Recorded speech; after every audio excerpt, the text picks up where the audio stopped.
evening. The United States Deputy Assistant Secretary Éiricka Ohlson will be giving an interview to public TV tonight. Mrs. Olson, thank you so much for this opportunity. Absolutely. It's great to be here with you tonight. The road to Nagorno-Karabakh Lachin corridor has been blockaded for more than 2 months now. More than once, the United States have called on Azerbaijan to unblock the road. There's a recent Hague court verdict that requires the same, but there's no practical result so far. As of the moment of the recording, the Lachin corridor is still blocked. Will the U.S. move beyond calls? Well, as you noted, the United States has continually raised concerns about the lack of movement of goods, free and open movement of goods and people through the Lachin corridor. This is most recently, Secretary Blinken raised this in his engagement with Prime Minister Pashinyan and President Aliyev in Munich on February 18th. The Secretary underscored the need for free and open commercial and private transit through the Lachin corridor, and he called on the parties to open other transportation routes as well. We think in the first instance, it is incumbent on the parties themselves to resolve these impediments to the free flow of goods, including humanitarian assistance to the people who need it most in this corridor. And we are going to continue to focus our diplomacy on trying to help bring that about. Mrs. Olson, if Baku keeps ignoring those calls, what steps will the U.S. take to ensure that the Lachin corridor starts refunctioning? Well, I think the meeting in Munich on February 18th that Secretary Blinken held with President Aliyev and Prime Minister Pashinyan was an absolutely instrumental part of the process of getting the Lachin corridor reopened to the free movement of goods and people. So we will continue to work through private and public channels to support that opening to allow for the free movement of commercial goods through the corridor. The question that bothers the Armenian society as well as the political field is, will the U.S. resort to sanctions if the situation continues, considering the humanitarian crisis that becomes graver by the hour in Artsakh? We continue to work closely with those on the ground in the region to ensure that humanitarian goods are accessible. And we will continue to push for dialogue, including, I know over the weekend, there was increased dialogue on the reopening of the corridor for free and open movement of commercial goods. And that is where our focus is on right now to ensure that there can be a resolution. Mrs. Olson, by Lachin blockade, gas and electricity occasional cutoffs, Baku violated the rights of Artsakhtsis by condemning them to malnutrition and cold. Does the U.S. believe it possible or even realistic for Artsakhtsis to live under Baku authorities that have proved that they will profess but not grant Artsakhtsis their basic rights? Well, we have engaged continually with all sides to help reach a lasting peace that both have said that this is what is in their interest and what they want to see happen. We believe that the rights and security of the population of the territory is essential. And we have ensured that that is part of the conversation. We have been told by leadership in Baku that this is an important part of the conversations that are taking place as we move towards what is hopefully a lasting peace in the region.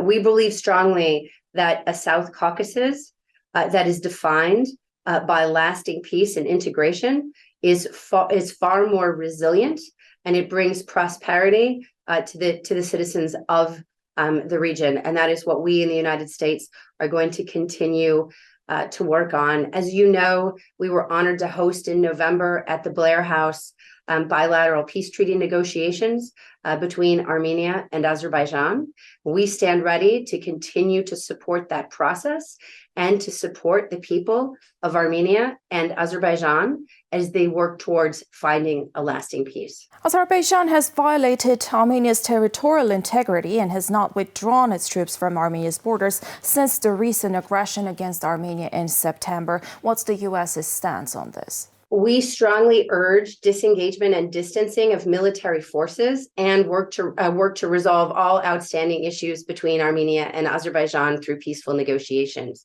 We have repeatedly called for forces to return to their initial positions and made clear that use of force is not an acceptable path. We are glad that our continued engagement at high levels in Azerbaijan and Armenia have helped halt hostilities this past September and helped lead to the return of prisoners of war. We continue to engage on and encourage the work needed to reach a lasting peace, and the use of force to resolve these disputes is not acceptable. We also encourage both governments to communicate directly. The United States will continue to be actively engaged with both governments. We remain committed to promoting a peaceful and prosperous future for the South Caucasus region, and we remain actively engaged bilaterally, multilaterally, and together with partners. The peace process between Azerbaijan and Armenia has been accompanied by Baku's militaristic rhetoric. And so the experts find that a peace treaty will only be carried out and will be translated into peace only in case there are international guarantors. Would the United States be interested in acting as an international guarantor so that the peace treaty translates into peace? Well, I'm on rhetoric. I mean, as Secretary Blinken has emphasized, we are committed to Armenia-Azerbaijan peace negotiations and believe that direct dialogue is the only way to reach that lasting peace. And we will continue to facilitate this in any way possible. We are also calling on all sides to refrain from bombastic rhetoric and to focus on the hard work of sitting down and negotiating towards peace to the good for all the people in the region. The United States, as I said, will remain engaged in that process and in conversations with both Armenia and Azerbaijan as a peace treaty takes shape. Mrs. Olson, Russia stated its vision of resolving the NK conflict according to the following formula. Russian peacekeepers get to stay on the ground to protect Artsakh. The issue of the NK status is left for the future. A frozen conflict is basically what Russia offers. How does the U.S. see the resolution of the Nagorno-Karabakh conflict? Again, as the Secretary has emphasized, we're committed to Armenia-Azerbaijan peace negotiations. And that this is what Armenia and Azerbaijan have stated is their interest, is reaching a lasting peace. And we are supportive of what we are being told by our partners in the region. The United States was not a party to the 2020 agreement. We do not know the full scope of issues discussed, nor any agreements beyond the existing documents. And Armenia and Azerbaijan have both complained publicly about Russian peacekeepers' lack of responsiveness. Separately, we have seen nothing to indicate that Russia's military presence inside Armenia is playing a mediating, deterring, or attenuating role in the fighting that broke out in September. We have consistently said that direct dialogue between Armenia and Azerbaijan is essential to resolving this longstanding conflict, that there can be no military solution to the conflict, and the use of force to resolve disputes is not acceptable. Side note, the interview was carried out in two parts on two separate occasions. Mrs. Olson, thank you for giving us another opportunity in a very short period of time. Absolutely. It's great to be with you today. A few days ago, Azerbaijani armed forces killed 3 Artsakh police officers. They ambushed Artsakh police's vehicle near Kaipalu. Artsakh authorities released the footage of the happening that shows exactly this. After the incident, the Armenian authorities, political analysts, as well as the societies of Armenia and Artsakh are concerned that Baku is aiming at a new escalation. Mrs. Olson, what's the U.S.'s stance on any attempts to escalate and to destabilize the region? Well, we're following reports of the shooting incident on March 5th inside Nagorno-Karabakh closely, and we offer our condolences to the families of the 5 that were killed and injured. As we said before, there can be no military solution to the conflict, and the use of force to resolve disputes is not acceptable. The only way to a sustainable peace is at the negotiating table, and use of force undermines these negotiations. As you may know, Senior Advisor for Caucasus negotiations, Lou Bono, is in the region as we speak to stress that the only way forward is through direct dialogue and diplomacy. And as the Secretary has emphasized, the United States is committed to Armenia-Azerbaijan peace negotiations. Do the United States condemn the happening? We condemn any violence in the region that undermines the process towards reaching peace and stability, as both sides have said that is their goal. Mrs. Olson, how do you assess the United States-Armenia relations now? What stage are they at? Sure, thank you. The U.S.-Armenia relationship, I believe, is at a high point. We continue to work closely on global issues, and we're also very honored to be able to support Armenia in its reform efforts. As you may know, the U.S.-Armenia strategic dialogue is really the primary platform we have for advancing our bilateral relationship. We met in 2022 and look forward to a meeting this year as well.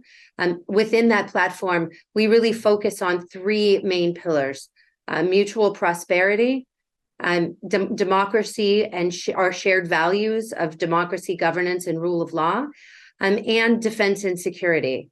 As you also are probably aware, during last year's dialogue, we signed a nuclear cooperation agreement that's really focused on advancing nuclear energy in Armenia, particularly looking at innovative and creative solutions to increase Armenia's energy diversity. I think when it comes to our joint work together on implementing the government of Armenia's stated goals in terms of reform, we've been very honored to work together in reform of the patrol police, also in helping on anti-corruption measures, and look forward to welcoming Prime Minister Pashinyan to the Summit for Democracy's meeting later this spring as well, to continue our work together.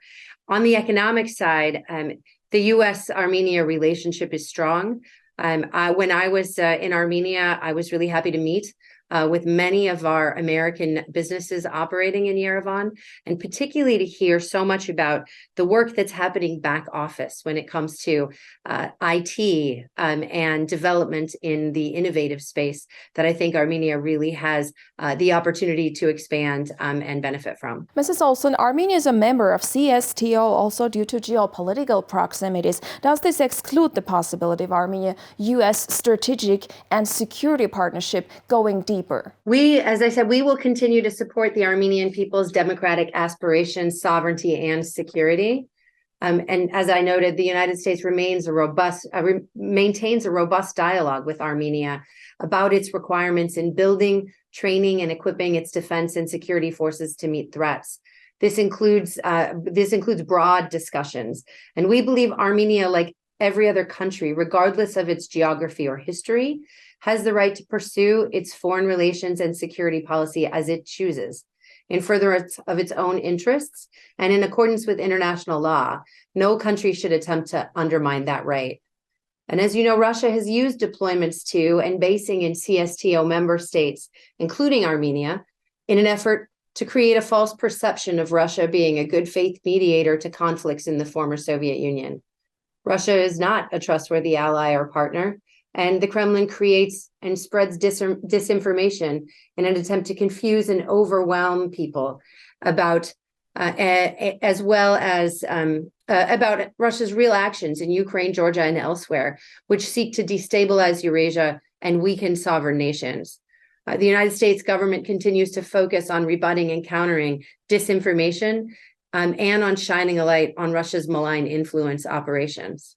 We cannot also underestimate, though, that Russia's military presence in Artsakh is what basically keeps Artsakhians living, let me put it this way.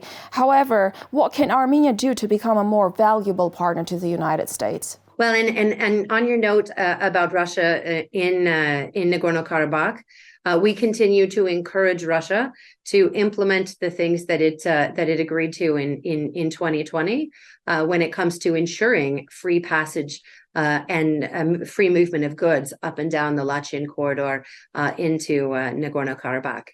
And as to your question about what can Armenia do to become a stronger partner, I think that we together, as I noted, the most important thing, I think, is increasing and deepening the conversations that we're already having on issues of great importance in Armenia, in the United States, and across the region. I think the role that Armenia has played in responding to the devastating earthquake in Turkey is a great example of that.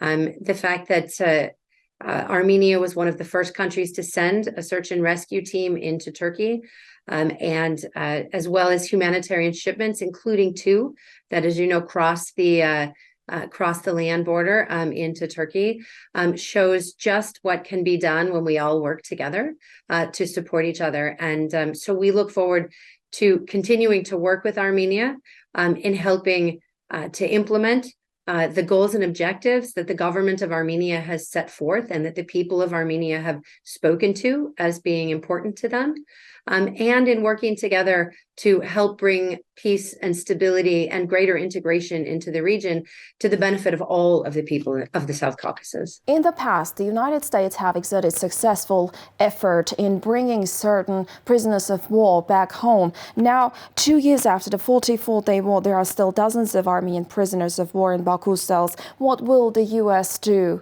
to bring them back home?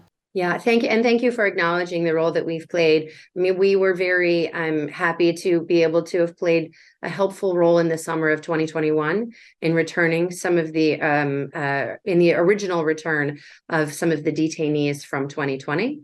And also in September of 2022, when we saw fighting begin again, we were very glad that we could play a role in helping to bring peace back, but also in returning those prisoners of war back to Armenia. We continue to engage and do everything we can to help with the return of those who remain detained in Azerbaijan, and we'll continue to do that. Do you believe that Azerbaijan will cooperate, because it is obvious that they're using the prisoners of war as a leverage for more concessions? So as I noted, Lou Bono, our senior advisor for Caucasus negotiations, is in the region now. He was in Baku, in Yerevan, and will also be in Tbilisi. But I believe that he found in those conversations a willingness, as Secretary Blinken heard directly from Prime Minister Pashinyan and President Aliyev, to continue to engage to find a peaceful solution to this decades-long conflict. We will continue to do everything we can to help bring the sides together, to have the conversations that reach solutions, to ensure a peaceful and prosperous neighborhood and lasting peace in the region. There has been little practical progress in Armenia-Turkey relations, despite the political will on the Armenian side. What's the U.S.'s stance on Armenia-Turkey normalization?